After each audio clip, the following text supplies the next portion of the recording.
সরকারি চাকরিতে নিয়োগের ক্ষেত্রে সব গ্রেডে বৈষম্যমূলক ও অযৌক্তিক কোটা বাতিলের দাবিতে 2024-এর 1 জুলাই থেকে শুরু হওয়া আন্দোলনের 12তম দিন ছিল শুক্রবার।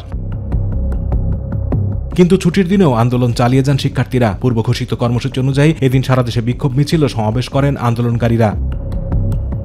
আগের দিন 11 জুলাই বৈষম্যবিরোধী ছাত্র আন্দোলনের বাংলা ব্লকেট কর্মসূচিতে পুলিশ বাধা দেয় এবং দেশের বিভিন্ন স্থানে শিক্ষার্থীদের সঙ্গে সংঘর্ষে জড়ায়। পুলিশ শিক্ষার্থীদের উপর টিয়ার সেল নিক্ষেপ ও লাঠিচার্জ করে। এতে দেশের বিভিন্ন স্থানে প্রায় অর্ধশতাধিক শিক্ষার্থী আহত হন।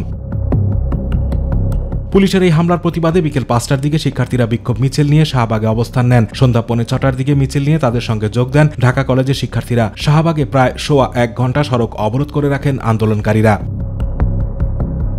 এদিন বিকেলে ক্যাম্পাসে বিক্ষোভ মিছিল করেন জগন্নাথ বিশ্ববিদ্যালয়ের শিক্ষার্থীরা। ঢাকার বাইরে প্রায় 15টি স্থানে বিক্ষোভ করেন শিক্ষার্থীরা। শুক্রবার বিকেলে ঢাকা রাজশাহী রেলপথ অবরোধ করে বিক্ষোভ করেন রাজশাহী বিশ্ববিদ্যালয়ের শিক্ষার্থীরা। এদিন শিক্ষার্থীদের আন্দোলনের বিষয়ে তৎকালীন আইনমন্ত্রী আনিসুল হক বলেন, যারা বাংলাদেশের স্বাধীনতার বিরোধিতা করেছিল তাদের প্রেতাত্মাই এ ষড়যন্ত্রে লিপ্ত।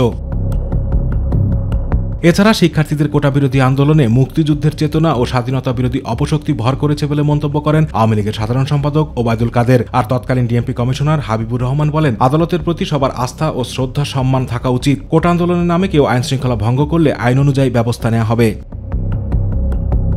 শুক্রবার রাতে কোটা বিরোধী আন্দোলনে পুলিশের যানবাহন ভাঙচুর, পুলিশ সদস্যদের উপর হামলা এবং মারধরের অভিযোগে শাহবাগ থানায় মামলা করা হয়। রাজারবাগ পুলিশ লাইন্সের পরিবহন বিভাগের গাড়ি চালক খলিলুর রহমান বাদী হয়ে শাহবাগ থানায় এই মামলা করেন। মামলায় অজ্ঞাত ব্যক্তিদের আসামি করা হয়। আতিকুর রহমান তিতাস, মাই টিভি।